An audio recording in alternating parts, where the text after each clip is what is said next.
Hello everybody, thank you for coming back to join me. Not sure I would if I was you because I hate my voice and my face, but you guys rock, so thank you.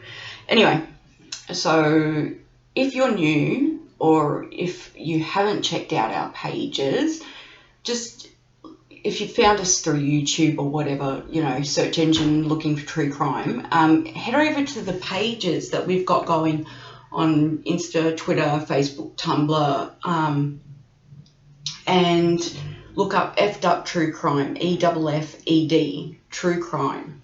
And then in there, you'll see that I update it regularly, daily basis, on cases that come in, on cases that are in the news, hitting my feeds. And we also update and put up videos and photos and anything that in regards to these videos that we do. So in the vlogs, so if you ever want extra information or extra images or just to get an overall about any case that we discuss, head over to those pages and there will be whatever you need to find with links. And yeah, but I've also started putting up questions about what you guys would like me to research and bring to you. So if you want to get involved, you'll get a mention when I choose the cases. And I'm really, really, really hoping to get around to them all, but it's going to take a lot because I'm trying to do a vlog a day, but when it comes to research, it takes hours upon hours upon hours because I don't want to leave out any details. So if we will try and get them up as fast as we possibly can now that I've moved away from the fiction world, retired from the fiction world. So there is more time for me to spend on looking up true crime cases, something that I've wanted to do since I was 11. But, life got in the way. So now we're here, 38 years old, and we're finally here, finally doing true crime for a living. Pretty cool. But that's just me.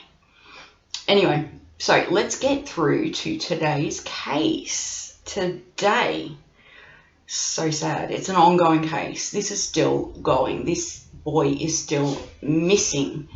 But it's really odd. It's really, really an odd case.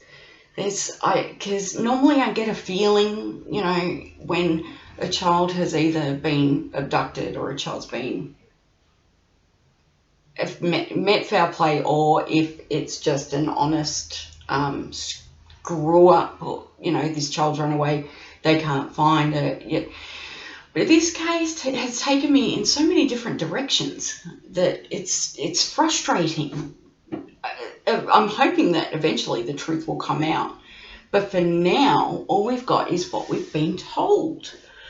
So on May 6th, 2020, a young boy by the name of Dylan Ehler went missing. And you've probably seen his little face all over your social media feeds because in the beginning it was high press, but now it just feels like everybody's forgotten about this family. And I don't know, there isn't many reports coming in now. And it's not like we're years down the track either. We're not years down the track and, it's dwindled off. We're talking, 3 months? It's just weird. Anyway, so Dylan was visiting his grandparents in Elizabeth Street, Tyrrell, Nova Scotia. Now, at 1:30 p.m, the grandmother he was visiting claimed she turned her back for a minute while they were out playing and Dylan was gone. Get into that. Police stated that Dylan had been playing in Grandma's yard on Elizabeth Street on the afternoon of May 6th. They said that the woman became distracted by the family's dog. And when she turned back around, the boy was gone. more than a minute, Now, Dylan was reported missing at around 1:21 p.m. of that day, and immediately the police launched an extensive search for the boy. They arrived at the home within 4 minutes of being dispatched, I believe. So how does this happen? How do you turn your back for 1 minute and a little baby's gone? I mean, he's 3 years old. How far could he have gotten?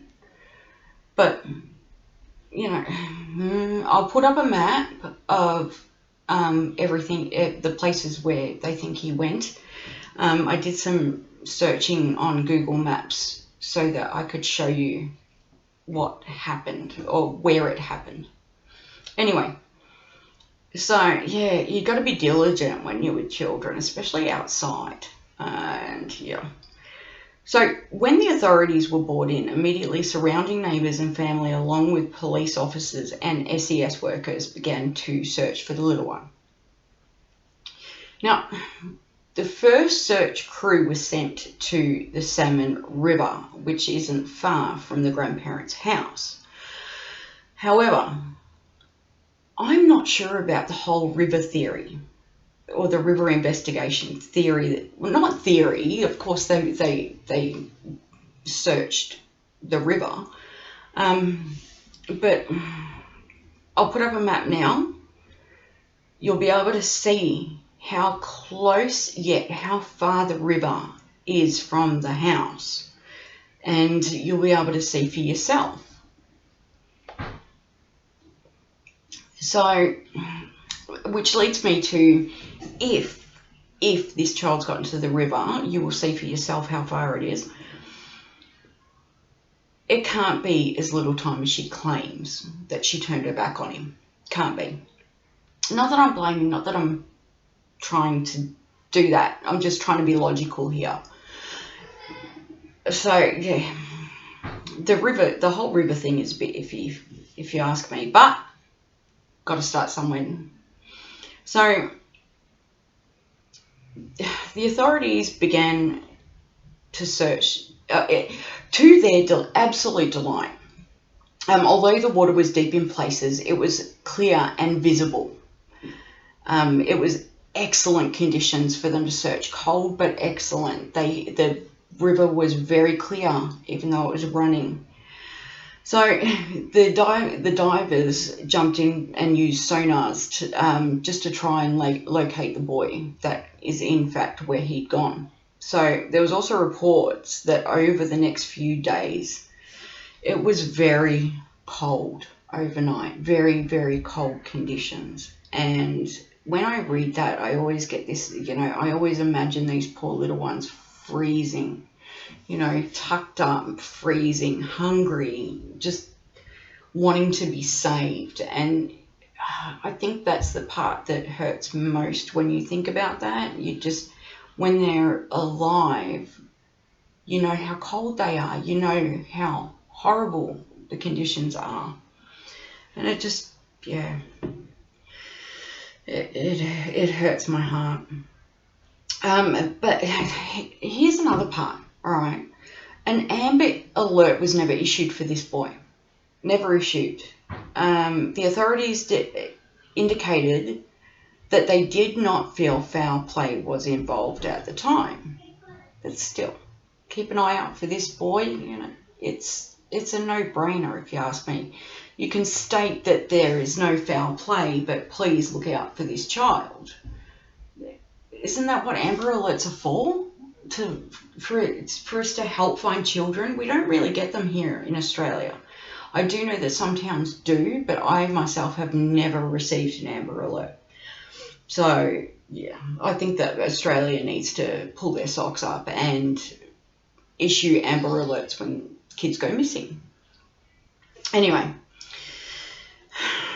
I still believe, yeah, they should have. So there should have been one, especially, after we look at these cases, like here in Australia, a few years back, we've got the William Tyrrell case, which the world knows about. Poor little kid. So little William was he was around the same age as, he was a little bit older, as Dylan, but he just up and vanished into thin air. I have my theories. But foul play was definitely involved. The police believe that foul play was involved. And although the case isn't closed, or it's not fully closed, there was, right now, the coroners are in court trying to piece everything together. A lot's come out of that. A lot of things that I guessed would come out. But it's still, there's no body, there's no boy, there's no nothing. And it just feels like he just vanished. But so with William, he ran around the side of the foster grandparents' house. He was in foster care. So a lot of details were not allowed to be brought out because both him and his sister were placed with this family. So the foster family wanted to go out there and wanted to address the world. But due to the laws over here and protection of foster children, that wasn't the case. That wasn't allowed to happen. So there was a lot of details and a lot of probably information that should have been shared that wasn't. So he ran around the side of the house. It was like in the country kind of things. So yes, there were neighbours, but they were very far apart, and there was forest on that side of the house. So when they were unable to see him at first, they could hear him roaring as he was playing the lion at the time. And then suddenly the roaring stopped. They couldn't hear him, they couldn't see him, and they called out to him, of course. But within moments, we're talking moments, this little boy was gone and believed to be abducted. Now, I will cover this case very soon because this case haunts my dreams. I know a lot of cases do, but the William Tyrrell one is, I'm pretty sure I know who did it. I'm pretty sure I know what happened, which I will share my theories with you and how I came to them. Because how does a child just up and disappear like that without foul play? But in that podcast dedicated to William, I'll discuss the theories, which are my theories alone. And I'll leave it up to you, the listeners and the viewers, to make up your own minds about that case.